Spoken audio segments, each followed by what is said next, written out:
poder em nossas mãos, poder de transformar não apenas uma pessoa, mas sua família, não apenas sua família, mas uma geração inteira. Nós temos a verdade, ok, temos mesmo, e graças a Deus por isso. Porém, a verdade, ela deve ser dita com amor. Com amor.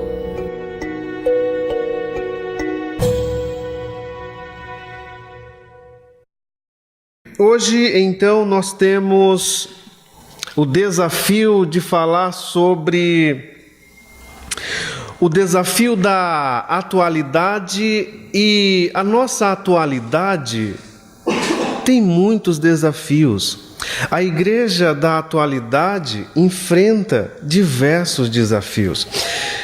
E em meio a tudo isso, hoje nós iremos falar sobre a homossexualidade e a homofobia, pois julgamos que este seja um desafio para a igreja na atualidade.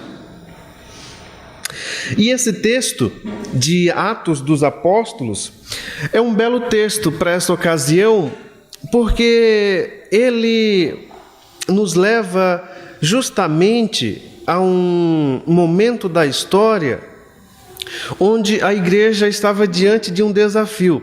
Naquela época, o desafio era continuar falando e fazendo o que Jesus havia feito. Hoje, o nosso desafio é o mesmo, porque nós não podemos parar de falar do que ouvimos e lemos. Não podemos.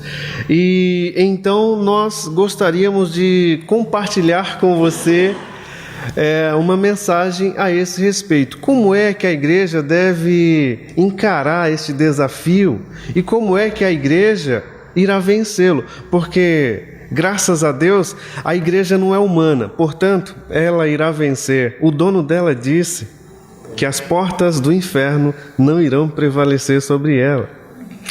Esta é uma batalha vencida, certamente. Sabe que quando nós pensamos em homossexualidade e homofobia, nós já temos um pequeno drama a resolver, que é justamente a questão das palavras. Até o século passado, especialmente no final do século passado, até a década de 90, mais ou menos, o sufixo ismo, ou seja, a palavra era comumente usada como homossexualismo. E esse ismo caracterizava patologias, portanto doenças, e era muito comum isso, você associar o homossexualismo à doença. Inclusive a OMS, Organização Mundial de Saúde, o retirou da lista de doença a homossexualidade ou homossexualismo. Mas hoje virou uma questão mais política do que qualquer outra coisa, porque ambas as palavras existem nos dicionários, tá certo?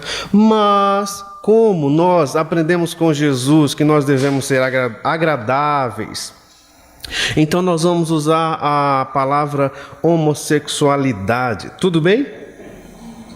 Vamos lá então.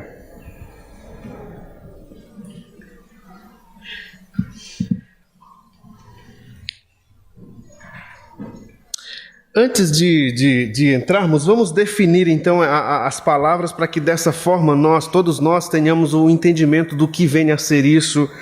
Eu não serei tão profundo, até porque esse é um problema, é um tema onde tem várias facetas e não dá para você resumir em 25 minutos ou meia hora, tudo bem? Então, a homossexualidade, uma definição bem simples, é uma característica atribuída aos seres vivos que se sentem atraídos, seja fisicamente, esteticamente, emocionalmente, por outro ser vivo que possua o mesmo sexo biológico e o mesmo gênero que o seu. Então, esta é uma definição bem rasa, bem simples do que é a homossexualidade. E a homossexualidade no nosso país, os números indicam que ela esteja entre 17 a 20 milhões de pessoas que se enquadram nesta descrição. Portanto, possivelmente esse número varia, logicamente, mas iremos pensar que a nossa população, então, 10% dela se encaixam nessa descrição, certo? 20 milhões de 200, então... Considerando esse número, é lógico, é claro, como ar que nós respiramos, que a igreja terá contato com essas pessoas. E está certo, a igreja terá mesmo esse contato. Deus não nos vai retirar para que nós não tenhamos contato com essas pessoas. Pelo contrário, não vai nos tirar. Ele vai nos ensinar como agir diante a essas pessoas. Tudo bem? Então não vai tirar. E as causas para que isso aconteça são inúmeras e eu não vou aqui investir tempo nas causas, até porque algumas são obscuras e tal. Como cristão poderíamos muito bem resumir tudo isso, mas eu gostaria de dar alguns dados. E essa população de 10% da nossa população, 45% dessa população são pessoas que sofreram especialmente na infância, certo? É uma das causas. Agora, existem algumas outras. Desconcertos familiares, pai autoritário, ausente, mãe ausente, desconcertos no geral, certo? A criança, no seu desenvolvimento, ela não tem essa referência e ela se perde. Por mais que seja complexo esse assunto, a lógica do cristianismo e a lógica do cotidiano nos ajuda a entender certas coisas.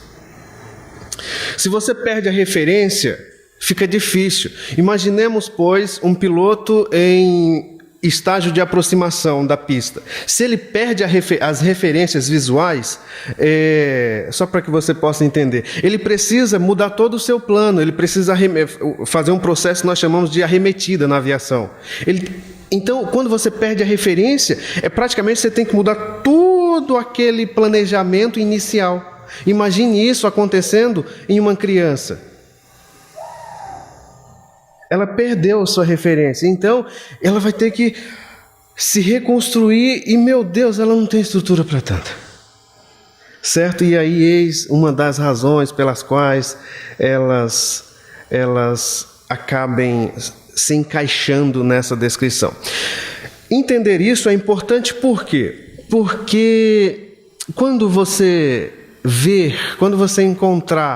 tiver contato com pessoas que se encaixam nessa descrição, você tem a responsabilidade de não olhar e ficar apenas com aquilo que você vê. De trás de uma pessoa que se encaixa nisso, há outra pessoa dentro, há um mundo naquela pessoa, há um universo.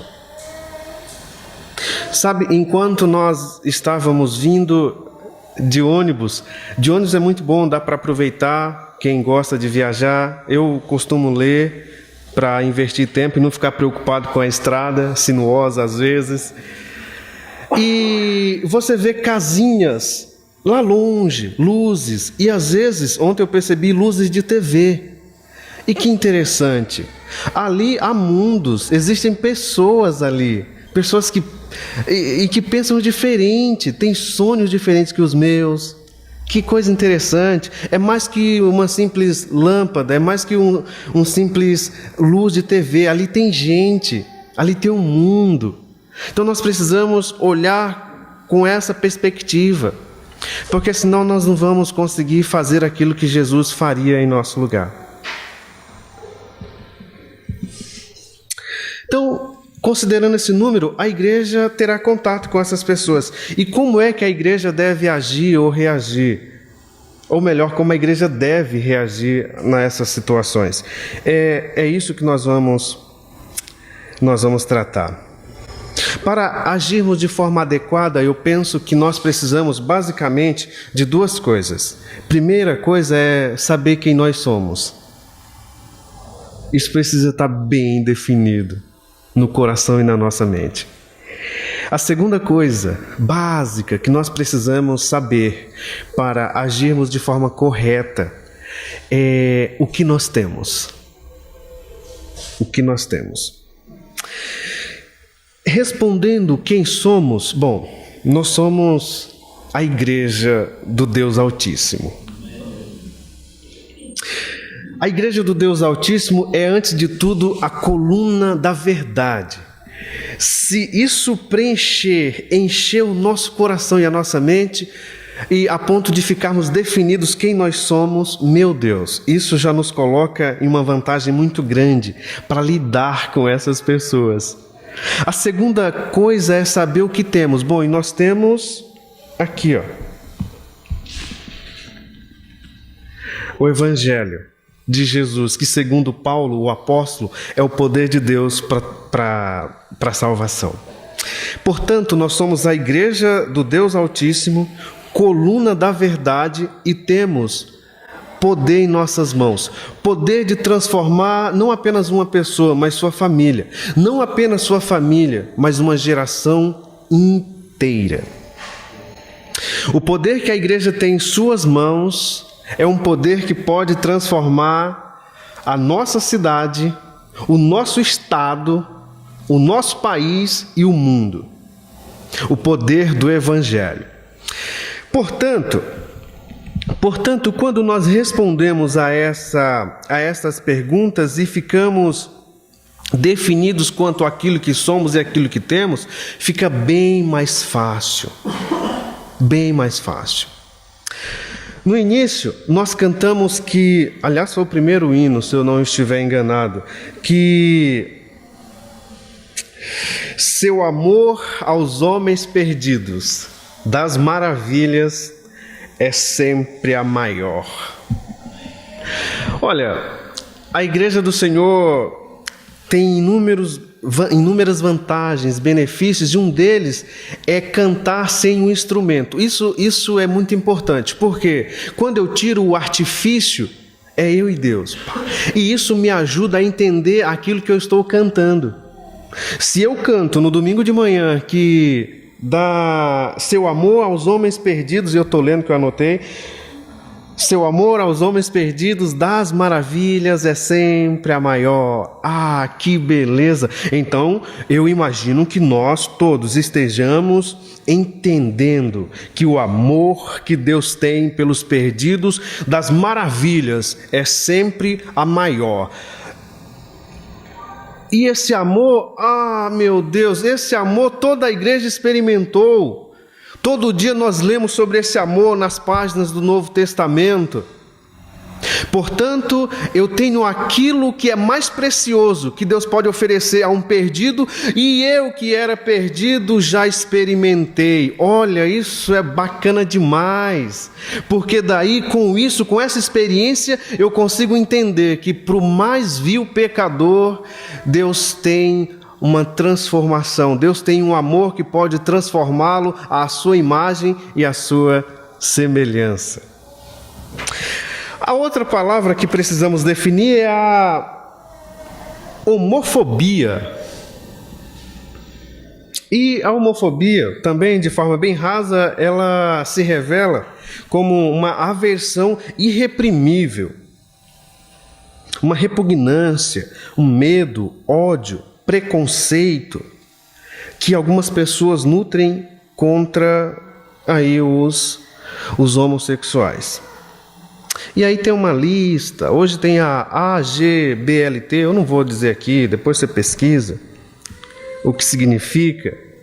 E segundo alguns dados, a homofobia se revela por meio de agressão verbal e moral, veja só, violência psicológica, agressão física, espancamentos, empurrões, enfim, e agressão sexual.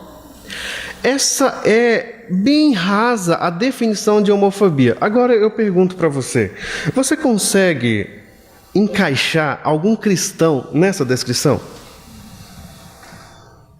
Olha, sinceramente não. Não.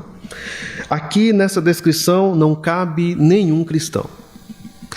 E aí, parece quem estiver me ouvindo, que já ouviu algumas reportagens sobre este assunto, vai perceber que existe algumas contradições no discurso das pessoas que se encaixam como homossexuais. Por quê?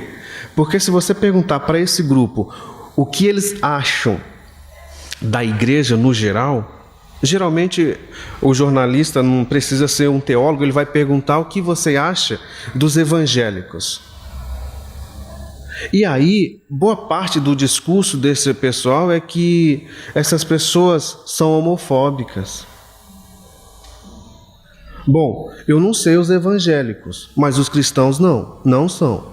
Não. Cristão não. Nós não temos capacidade de imaginar um cristão agredindo qualquer que seja, quem quer que seja. E a igreja, por ser coluna da verdade, ela precisa apagar essa imagem que essas pessoas têm a respeito da igreja. Quando elas dizem que o religioso, o evangélico é homofóbico, dependendo de alguns casos ela tem razão, mas dependendo de outros, dependendo do contexto, não. Quem está sendo preconceituoso é quem está dizendo. Porque o preconceito é quando nós firmamos um conceito debaixo da ignorância e sem o domínio aí do conhecimento. Portanto, a AGBLT, a associação desse grupo, ela não nos conhece, ela não conhece a Igreja de Deus. Definitivamente, esta associação não conhece a Igreja de Cristo. Porque se ela conhecesse, ela perceberia que a Igreja de Cristo é, na verdade, diferente do que o mundo prega. Porque a Igreja de Cristo é formada por cristãos. E eu gosto muito do capítulo 10 de João, que Jesus nos compara a ovelhas, sem capacidade de defesa. Porque é isso que somos. O que nós queremos e o que nós temos pode mudar a vida de qualquer pessoa. E isso nós vamos fazer de maneira sensata, como Jesus fez. Nós temos a verdade, ok, temos mesmo, e graças a Deus por isso. Porém, a verdade, ela deve ser dita com amor. Com amor. Verdade, para ter a influência que ela deve ter, ela precisa ser dita para devolver esperança, não julgar.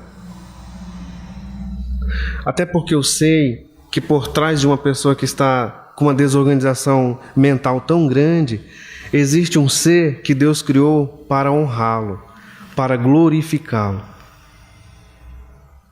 Então, existem muitas coisas que nós precisamos aprender sobre isso. Muitas coisas. Então, essa associação certamente não nos conhece. E, sabendo quem somos, o nosso desafio é ser quem Deus projetou que fôssemos. Coluna da verdade. Jesus em Mateus nos chama de luz do mundo. Mateus 5,14 ali, luz do mundo.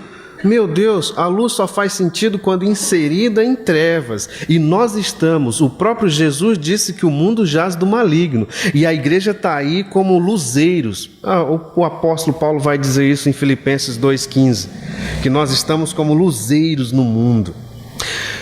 Se o mundo não tem mais farol de verdade, de princípios, de parâmetro, imagine quem vai ter? A igreja. Então, os princípios da igreja são imutáveis. Nós vamos continuar sendo quem Deus planejou que fôssemos, vamos continuar falando a verdade em amor, estando prontos ao diálogo, porque nós precisamos dialogar com essas pessoas. E tem um dado interessante: dialogar com essas pessoas significa oferecer graça. A mídia fala tanto nesse assunto, mas quando uma dessas pessoas se sentem sozinhas, melancólicas, depressivas, elas não cuidam. A mídia não cuida, as mídias, aliás. E aonde é que essas pessoas podem encontrar força, verdade e um poder que pode transformá-los? Na igreja. Na igreja. Veja você, eu não estou dizendo que nós devemos concordar com suas práticas. Isso é verdade, isso é claro como a luz que está lumiando agora. Agora, o radicalismo também não vai resolver. Se nós sabemos que o amor aos homens perdidos das maravilhas é sempre a maior, nós precisamos estar dispostos a conversar para que estas pessoas, elas encontrem esse amor que pode transformá-las, podem livrá-las da solidão, podem livrá-las dos preconceitos e ainda mais podem garantir o céu. Eu não comecei esse texto, essa mensagem falando de Apocalipse 21:8, porque não precisa. Também não falei de Romanos, de Coríntios. Precisa dizer que desde a aula dominical nós estamos vendo a obediência a Deus. Essas pessoas sabem que precisam obedecer a Deus, mas vai obedecer a Deus numa denominação? Vai obedecer a Deus num lugar que existem o militarismo? Vai obedecer a Deus onde em um lugar onde as pessoas não têm sequer a nobreza de conversar? Sabe, esse é um assunto que tem bastante faces, como eu te falei, e que nós precisamos cuidar, abordar, porque as pessoas se enquadram nessa descrição. Elas precisam de Cristo tanto quanto um empresário que só nega impostos.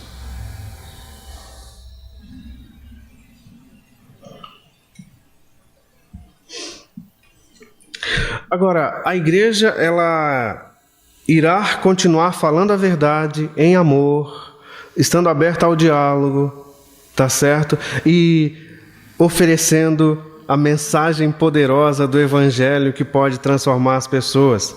Nós temos isso, gente. É lógico, eu estou na área da saúde agora não, minha área sempre é humanas, letras, psicanálise e tal, mas eu sei que as pessoas não procuram, as pessoas não precisam de palavras humanas. Por melhor que seja o terapeuta, as pessoas precisam de graça. As pessoas precisam do amor de Deus. Poderíamos ter começado falando historicamente. Historicamente veio assim. Mas isso o mundo e nós já sabemos. Nós precisamos aprender a lidar com isso e, se possível, de forma tranquila. Repito, não estou dizendo que a igreja irá aceitar. A igreja do Deus vivo não irá aceitar essa prática, é lógico. Agora, precisamos, como Jesus, diferenciar a prática da pessoa. E quando estivermos conversando com a pessoa, estaremos falando com um ser humano e ponto.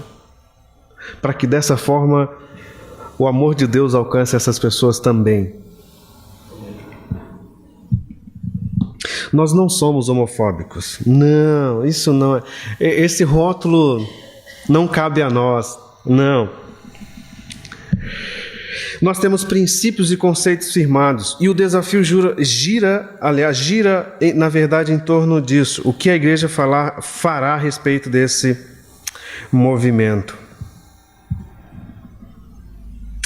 Essas pessoas precisam saber que os cristãos estão dispostos a oferecer aquilo que nós já recebemos, graça. Escute, se o homossexual, se o mais vil pecador não encontrar graça e diálogo na igreja do Deus vivo, ele irá encontrar aonde? E para encerrarmos, nós precisamos saber que Satanás também pesca homens. 10% da nossa população se encaixam como homossexuais. Ok.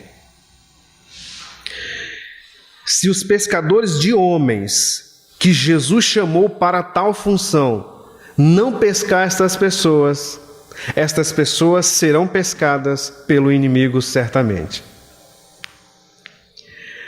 Então, o desafio da igreja é grande. Se eu não os pescar, alguém vai pescá-los.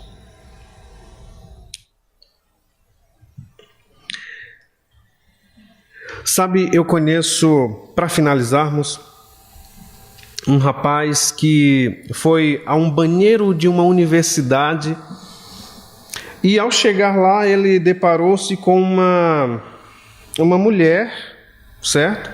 Uma mulher. E a reação dele, quando a viu, ele foi lá e deu um abraço e segurou. Não foi para repreender, não. Foi para oferecer conforto. Abraçaram. E aí, sabe quando nossos gestos falam mais que palavras? E ao final, aquela menina o confidenciou que disse: olha, eu estou com um negócio ruim, parece que eu não caibo no meu corpo. E ele disse: vamos conversar. Vamos conversar. Vamos na lanchonete. E ao final daquele semestre, aquele rapaz e aquela moça estavam combinando conversas. O rapaz está interessadíssimo nela, porque, olha, meu Deus, se eu tiver 5 minutos com aquela menina, ela pode ver o amor que Deus tem por ela. Ela pode descobrir que Deus a ama a ponto de enviar o único filho à cruz, e pode oferecer-lhe a mensagem que pode transformar. E dentro daquele corpo vai caber o corpo que Deus colocou nela, e se ela decidir por Jesus, o próprio Deus irá habitar dentro dela. Que Deus te abençoe em nome de Jesus.